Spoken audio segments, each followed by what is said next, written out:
అనిపిస్తుంది. ఉమ్. అంటే ఇంకా కాబట్టి ముస్లిమ్స్ అంటే ఇంకొక విషయం ఏంటంటే చెప్పండి. బీజేపీ ప్రభుత్వం ఇప్పుడేమో దేశం మొత్తం ఒకే చట్టం ఉండాలి, అన్ని మతాల వాళ్ళు ఒకే చట్టాన్ని ఒకే విధానాన్ని పాటించాలని చెప్తోంది ఒక పక్క. కానీ ఇక్కడికి వచ్చేసరికి వక్ఫ్ ఒక విధంగా, లేకపోతే ఇతర మతస్థులకు సంబంధించినటువంటి ఆస్తుల విషయంలో ఒక విధంగా ప్రవర్తిస్తున్నారని చెప్తున్నారు మీరు. ఎందుకు ఇంత ఇంత అవునండి. వ్యత్యాసం ఎందుకు? అంటే భవిష్యత్తులో అంతా ఒకటిగా ఉండాలి, అన్ని చట్టాలు ఒకటే ఉండాలని చెప్పేటువంటి బీజేపీ ఇంత వ్యత్యాసం ఎందుకు చూపించింది ఈ విషయంలో? సార్ మీకు ఒక చిన్న లాజిక్ చెప్తానండి మీకు ఇక్కడ. భారతీయ జనతా పార్టీకి ఏ సమాజంతో కూడాను వాళ్ళకి ప్రేమ అభిమానం ఎంత ఏం లేవండి. వాళ్ళకి కావాల్సింది అధికారంలో ఉండటం మాత్రమే. అధికారంలో ఉండటానికి ఎవరినైనా కానీ వాళ్ళు ఏ రకంగా అయినా కానీ వాడుకుంటారు. సరే, రాజకీయంగా నేను దాని గురించి మాట్లాడను. కానీ ఇక్కడ గమనించాల్సినటువంటి అంశం ఏంటంటే, ఇంత పెద్ద వ్యవహారం కంప్లీట్ గా ముస్లిం కమ్యూనిటీకి చెందినటువంటి అంశం. ఇది మీరు ముస్లింలతో మీరు డిస్కస్ చేస్తారా, లేకపోతే వేరే వాళ్ళతో డిస్కస్ చేస్తారా? ఉమ్. వేరే వాళ్ళకి అసలు దీంట్లో స్టేక్ హోల్డర్స్ ఎవరు? Stake holder Muslims. మీరు ముస్లింతో మీరు ఇది తీసుకోవాలి. మీరు ఏంటయ్యా దీంట్లో ఉన్న ఇబ్బంది ఏంటి, లేకపోతే ఇదేంటి అని చెప్పేసి అదంతా వదిలేసి మీరు అందరితో కూడాను మీరు అందరూ దీనిపై మీరు సమాధానం ఇవ్వండి. ఒక చట్టం ఉండాలా ఉండకూడదా అంటే కనుక ఇది కరెక్ట్ కాదు. ఈ రోజున ఏంటంటే భారతీయ జనతా పార్టీ యొక్క నినాదం ఒకటే, ఏదో విధంగా హిందూ ముస్లిం జరగాలి, హిందూ ముస్లిం జరగాలి, జరిగి తద్వారా ఓట్లు పోలరైజ్ కావాలి. ఈ ఓట్లు పోలరైజ్ కావటం వల్ల ఏంటంటే ముస్లిం సమాజంలో ఒక అలజడి అనేది సృష్టించబడాలి. ఆ సృష్టించి దాని ద్వారా ఏంటంటే కంప్లీట్ గా సమాజం రెండు ముక్కల్లో చీలిపోవాలి. అలా చీలిపోవటం వల్ల ఏంటంటే నువ్వు హిందూవి నువ్వు ముస్లింవి అని చెప్పేసి సపరేట్ గా మనం చూసుకుంటూ ఈ రకంగా ఏంటంటే హిందూ ఓట్ బ్యాంక్ కన్సాలిడేట్ చేసుకోవడానికి జరుగుతున్నటువంటి కుట్రలు కుతంత్రాలు 11 సంవత్సరాల నుంచి తప్పించి దీంతో ఉరగలేస్తారు. కానీ బీజేపీ వాళ్ళేమో వక్ఫ్ విషయంలో సపోర్ట్ చేయకుండా కేవలం ముస్లిం ఓటు బ్యాంక్ కోసమే కాంగ్రెస్ కావచ్చు, ఇతర పక్షాలు కావచ్చు, లేనిపోని ప్రేమ ముస్లింల పైన చూపిస్తున్నాయనేటువంటి విమర్శ కూడా చేస్తున్నారు పార్లమెంట్ సాక్షిగా. ఏం చెప్తారు? నేను కాంగ్రెస్ పార్టీ స్పోక్స్ పర్సన్ కాదు సార్.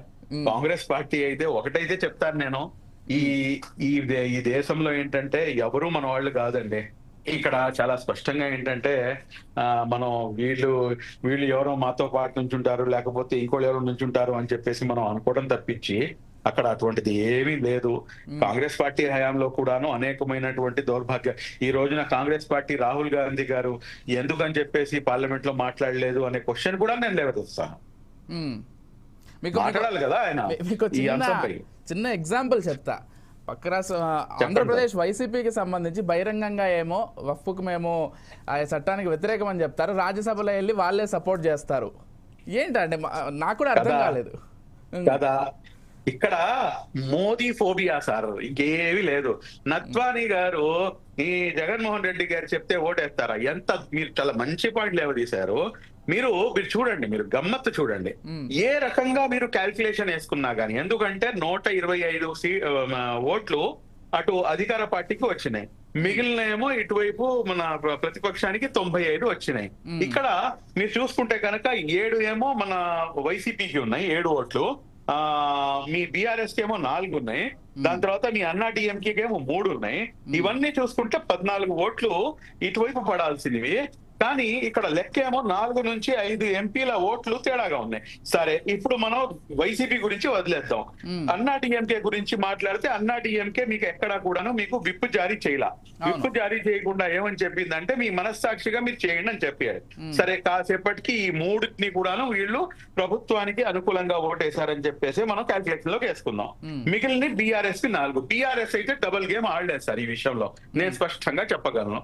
బీఆర్ఎస్ చాలా స్టాండర్డ్ గా చాలా వ్యతిరేకించింది, స్టాండర్డ్ గా వాళ్ళు దీనికి వ్యతిరేకించారు. కానీ ఇప్పుడు వైసీపీ ఎందుకని చెప్పేసి విప్ జారీ చేయలేదు. విప్ ఎప్పుడు జారీ చేశారు? ఓటింగ్ అయిపోయిన తర్వాత విప్ జారీ చేశారు.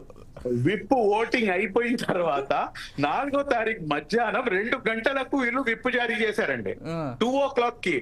మీరు 3వ తారీఖు అర్ధరాత్రి 4వ తారీఖు అర్ధరాత్రి మీకేమో ఓటింగ్ జరుగుతుంటే మధ్యాహ్నం ఏమో మీరు విప్ జారీ చేస్తారు. ఎందుకు జారీ చేస్తారు తెలుసా? మేము పట్టాపంచలు చేసేసాం కాబట్టి మీ యొక్క డబుల్ స్టాండర్డ్స్ మేము పటాపంచలు చేశాం కాబట్టి మీరు విప్ జారీ చేస్తారు. నేను ఇక్కడ తెలుగుదేశం పార్టీని నేను నారా చంద్రబాబు నాయుడు గారిని నేను ఎందుకు మెచ్చుకుంటానంటే ఆయన స్పష్టంగా చెప్పినట్టుగా మీకు ఓపెన్ గా ఉన్నారు, ఏదన్నా కానీ సవరణ చేశాడు, ఓపెన్ గా ఉన్నాడు.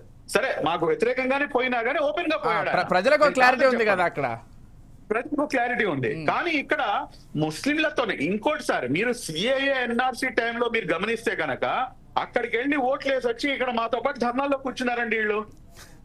ఓకే, ఇంత ద్వంద్వ వైఖరి ఉన్నటువంటి నాయకత్వం వైఎస్ఆర్ కాంగ్రెస్ పార్టీ నాయకత్వం. మోదీ ఫోబియా దారుణంగా ముస్లిం సమాజాన్ని నయవంచనకి గురి చేస్తారు. సరే ఇది వదిలేయండి, టీడీపీ అయితే బీజేపీతో కలిసి ఉంది, టీడీపీ అయితే బీజేపీతో కలిసి ఉంది, కూటమి ప్రభుత్వం ఎన్డీఏ ప్రభుత్వం అధికారంలోకి ఉంది. అవును, అంతేగాని వైసీపీ ఏమన్నా బీజేపీతో కలిసి ఉందా? లేదు కదా, బీజేపీతో కలిసి లేదు. మరి అలాంటప్పుడు ఎందుకని చెప్పేసి మీరు పూర్తిగా మీరు అన్ని బిల్స్ కి కూడా మీరు మద్దతు పలికారు? A to Z వ్యవసాయ చట్టం కేంద్ర ప్రభుత్వం వెనక్కి తీసుకుంది కదా సార్, వ్యవసాయ చట్టం కేంద్ర ప్రభుత్వం వెనక్కి తీసుకుందిగా, దాన్ని కూడా సపోర్ట్ చేసింది వైసీపీ.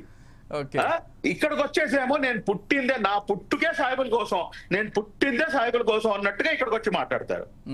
అంటే మనం ఇంత సమాజాన్ని ఇంత పిచ్చోళ్ళు చేయడం అనేది అది నిజంగా ఆయనకే చెల్లుతుందండి. అది ఫైనల్ గా ఒక క్వశ్చన్ అండి, అంటే మీరు దీనికి సమాధానం చెప్తారో లేదో అనేది అది పూర్తిగా మీ ఇష్టం. ఎంఐఎం అధ్యక్షుడు అక్బరుద్దీన్ ఓవైసీకి సంబంధించి చాలా పెద్ద విమర్శ వినిపిస్తోంది. ఆయన పేరు మీద